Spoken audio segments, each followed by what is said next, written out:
What is up, beautiful people? It's Wolf Brother Methos. And I am Freak, and I'm dying. And, you know, I'd say welcome to this video, but this is really an impromptu kind of video. We are having our very first game of 10th edition, going by the rule book, step by step, to make sure that we try and get as much as possible right. And you know what? We're actually halfway through our first round, and we decided to bring you guys along for the ride. Don't worry, you didn't miss much. The little montage you saw just before this was our deployment. Some of Freak's units had already started to move forward a little bit. You didn't miss much at all, though. After that little music montage there, we're just now going into my turn one, just ended. In Freak's turn one, the Imperial Fists shuffled forward, but couldn't get line of sight or range on anything. And so this is where the action is really starting anyway. So while it's not the technical start of the game, it's really the start of the game. One thing we learned was definitely not a lot to shoot at first turn. They've nerfed a lot of the range, so they pulled back on some of the units have a shorter distance, which is fine, because that means that you get a little more. You have to be a little more selective on how how you close in on another target. So. Especially since we're playing 1,000 points right now, means we're using the smaller board right now. You'll see the smaller board when we go to tabletop. Yep. But also, some of those ranges have really good trades on them. Like the Hellblasters have 24 inches now instead of 30. But man, they double tap all the time now as assault weapons, and I think double tapping with Hellblasters is such a power boost. Yep. So tell them what happened on your turn. On my turn, I just shuffled forward a little bit with some Desolators to take them out of cover, or the Desolation Squad if you want the official GW name. They're nasty. We all know that Desolators really should be the name. And they took actually just one shot. One shot got through on the Redemptor Dreadnought and took 6 wounds off of it, which was pretty good. That's half of the entire wound pool. I mean, I just finished painting my Desolators, so I'm really glad to see them actually doing some work. It's not supposed to work like that. And the Hellblasters went in on the aggressors, and the Hellblasters with their new double tap at 24 inches. Plus, I had the Primaris Lieutenant in the squad buffing them up, so they had the lethal hits, and of course the new heavy rule. They got to stay in place on that rooftop and shoot, which gave them a +1. So and he supercharged. And I supercharged. So I was hitting on 2s and got lethal hits. So, you know, 6's auto wound. And in the end, I did 14 wounds to the squad of aggressors and wiped them off the map. Just a smudge on the ground. I did lose one Hellblaster because I was supercharging. And nothing I did. He just blew himself in. His name's Carl. I think Carl's service. Yeah. Anyways, guys, so that's a pretty good turn for first turn of Ultramarines.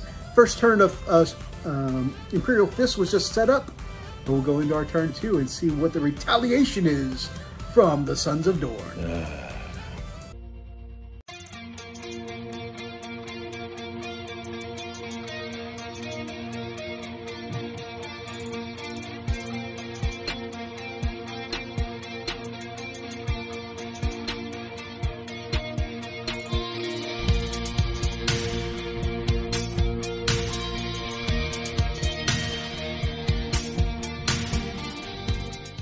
All right, guys, so bottom of turn 2, and Methos came in punching. He came in hard. Literally, actually. Yeah, seriously. I got a bruise right here. Stop rolling those dice! No, he had a lot. So finally took out my Redemptor. He was really, here's the thing. Redemptor has what they call the objective. What is objective? Not the points, but control. So the OC, right? So it has it's 4. Of course, it's a larger model, so that would have been great as long as he held that objective. He was actually holding it with one aggressor or one eradicator and that one Redemptor. Redemptor, yeah. So that would have been a total of 5. So he made sure that went away. So he was able to actually bring in his Terminators actually came in as additional support. He shot with them, killed one of them for sure. Then he went in and hit me with a charge, and he killed one more. My one lone surviving infiltrator snuck into the ruins and now is holding that objective where that one guy, the Eradicators and the Redemptor died off. So they took out the Redemptor. Remember, the Redemptor was only like half wounds, right? Down to 6. They dropped it down to, I think, to one wound, and yep, they slapped that one wound right off of him, so he dead. And then, of course, who actually took out one of my Terminators, or two of my Terminators. It's funny. The Hellblast, two of the Hellblasters chipped in, and they managed to take down. Yeah, so we got two that went down on there. So we're down to 3 Terminators on the board. Only one Eradicator that's completely surrounded by his Terminator. So it's a mess right now. And heavy intercessors with the Gravis Captain. Yep. So now here's the thing, because of time constraints, I have to go. So, but I'm gonna try to do my. I don't even know why. Your turn? Yeah, I don't know why we're doing my turn, because it's the top of the turn. I thought we were at the bottom of the turn, so I can edit that. But anyway, we're gonna try to do my turn and see what happens. But in either case, I think the win may actually go to Methos. So we'll see. I don't know. It's pretty close, isn't it? Yeah, it's pretty close. All right. Actually, because of time constraints, we were not going to finish the battle. But our intent was never to play a full game today. It was this was our first game of 10th to learn the game and see what we could do. Yeah. And we did get sidetracked with some other things like 3D printing and some ADD is a real thing. ADD is a struggle. And so anyways, but like I said, this was our introduction game into 10th. And it was pretty bloodsheddy on both sides. It was. But it definitely wasn't the way it was before, where it was such a big bloodbath. You could kind of tell the winner by turn 2. Yeah. This was not that experience. It was very back and forth. I was really surprised. So I started getting a little, I was upset, but definitely I was uncomfortable with the idea that I was not able to really hit or do much damage on the first turn, which it could be good, could be bad. I just wasn't used to it. And so... I don't necessarily know if that was exclusively a 10th thing, because we had a lot of good terrain on the table today. We really broke up line of sight. Oh, absolutely. I mean, there's a lot of blocking side. So, but I will have to say that Oath of Moment is a beast. Oath of Moment is so good. Okay, so because remember, I'm Imperial Fists, and, there's certain things that I like specifically with Imperial Fists. But Oath of Moment really, really took on and gave the Space Marines in general a really good advantage. I mean, yeah, for sure. I'm not ready to say it's broken, but if it allows you to be able to do rerolls of hits and wounds to one specific unit, the enemy unit, holy crap, that's everybody beating up on that one guy. And if you got Gilliman, like an UltraMarines player, not today, I didn't bring Gilliman. I don't have Gilliman yet.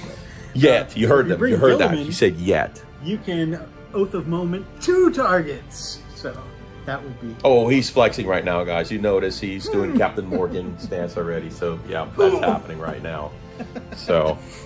That's not really me flexing. That's really Gilliman flexing. But it was fun. So from what we've gathered, it was fun. We played around with a couple of stratagems. Nothing really major. So there wasn't a ton different from 9th, but the things that were there that felt tangibly different really found enjoyable. I definitely like some of the changes. Like some of them are like little quality of life changes, like being able to move through your own guys felt good. I really like having the leaders in the squads, and I really like the stratagem go to ground. It really adds that extra layer of survivability where you need it. Yeah. So I mean, overall, I like it. I thought it was fun. I enjoyed it. Now we have to really bone up and get a good game in of 10th. With what? Because I said bone up. You're giving me the weird look. Okay. No, I was just making sure. Weird look. I was just looking at the speaker. The speaker. And so I really am looking forward to a really full game of that. So hopefully we can give some more points on the table. And see what that outcome is. We're gonna have to actually do a little more studying. The rules are definitely different. We definitely use the GW's app. That is one thing that did add time. Yeah. Whereas we knew the rules for 8th and 9th and whatnot, we could just go through the game.